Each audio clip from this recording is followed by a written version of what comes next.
नमस्कार मित्रांनो, आजच्या स्पोकन इंग्लिश सिरीजच्या व्हिडिओमध्ये आपण शिकणार आहोत डू आणि डीडचा यूज. डू आणि डीड कशा प्रकारे यूज करायचं आणि नंबर ऑफ क्वेश्चन्स विचारायचे हे आपण आजच्या व्हिडिओमध्ये बघणार आहोत. तर जनरली प्रेझेंट टेन्समध्ये डू आणि डजचा यूज करतात आणि पास्ट टेन्समध्ये जर आपल्याला क्वेश्चन्स विचारायचे असतील, पास्टबद्दल काही विचारायचं असेल तर आपण डीडचा यूज करतो. तर स्टेप बाय स्टेप बघूया डू आणि डीडचा यूज कसा करायचा आणि त्याचा वापर करून कसे प्रश्न विचारायचे ते बघूया. व्हॉट डू आय हॅव, माझ्याकडे काय आहे. व्हॉट काय, do, what do I have, माझ्याकडे काय आहे. आपल्याला प्रेझेंटमध्ये विचारायचं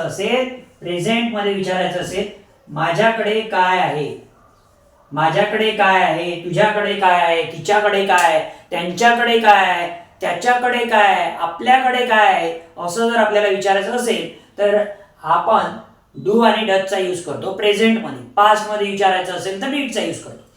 बघा, माझ्याकडे काय आहे, व्हॉट डू आय हॅव, माझ्याकडे काय आहे, व्हॉट डू आय हॅव.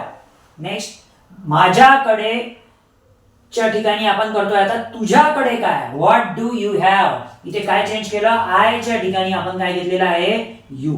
आयच्या ठिकाणी काय घेतलेलं आहे, यू. आयच्या ठिकाणी काय घेतलेलं आहे, you. What do you have, तुझ्याकडे काय आहे, तुमच्याकडे काय आहे.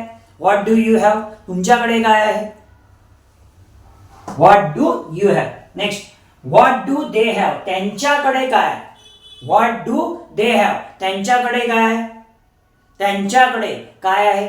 त्यांच्याकडे बंगला, कार, पैसे जे काही आहे किंवा नाही हे विचारायसाठी आपण त्यांच्याकडे काय आहे, what do they have, what do they have, त्यांच्याकडे. व्हॉट डू, आता इथे डू च्या ठिकाणी डज यूज करायचा आहे. इथे यूज करायचं आपल्याला does. Does, what does she have, what does. आता इथे डज का बरं यूज केलं, शी म्हणजे एक व्यक्ती आहे, शी म्हणजे एक व्यक्ती आहे. तिच्याकडे पर्टिक्युलर आपण तिच्याकडे विचारतोय. जर सिंग्युलर असेल तर आपल्याला डज लावावा लागतो. ही, शी, इट आणि कोणताही नेम असेल, ही, शी, इट आणि कोणत्याही नावासाठी आपण काय वापरत असतो प्रेझेंटमध्ये प्रश्न विचारायसाठी, डज. डज वापरत असतो. इथे काय मग ही, शी, इट आणि नेम यापैकी काय, शी, म्हणून काय यूज केलं, does. What does she have, तिच्याकडे सध्या काय आहे. What does she have, what does he have, what does Ram have, what does Sita have, what does Shyam have, what does Rahul have. राहुलकडे काय, राजकडे काय, सीताकडे काय, गीताकडे काय, व्हॉट डज गीता हॅव. अशा प्रकारे आपल्याला विचारायचं. व्हॉट डज शी हॅव, तिच्याकडे काय आहे, व्हॉट डज. व्हॉट म्हणजे काय, शी म्हणजे तिच्याकडे, शी हॅव तिच्याकडे. व्हॉट डज, ठीक आहे, शी, ही, इट आणि नेम यासाठी आपण काय यूज करणार आहोत, does. Next, what do doctor. आता डॉक्टर एक पर्सन आहे की दोन पर्सन आहे, एकच पर्सन आहे. मग काय लागेल, डू लागेल की डज लागेल, डू लागेल की डज लागेल, does. What does doctor have. Engineer have, इंजिनियरचं विचारायचं असेल तरी डज लागेल. पोलीसचं विचारायचं असेल डज लागेल. IAS ऑफिसरचं विचारायचं असेल डज लागेल. का बरं, जर एक पर्सन असेल तर डज, नंबर ऑफ पर्सन असतील, प्लुरल असेल, अनेक वचन असेल तर डू. प्रेझेंटमध्ये what does doctor, what does. जर आपल्याला पास्टचं विचारायचं असेल, डॉक्टरकडे पास्टचं विचारायचं असेल तर आपण सिंग्युलर असो की प्लुरल असो, अनेक वचन असो की एक वचन असो, आपण वापरणार आहोत डीड.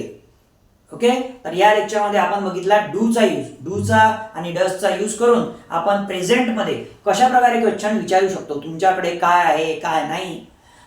आता सपोज डूचा यूज, तू शाळेत जातो का, do you go to school.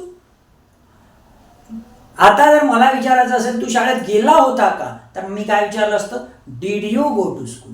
Did you go to school, गेला होता का. पास्ट बद्दल विचारायचं असेल तर did you go to school. Present बद्दल विचारायचं असेल तर do you go to school.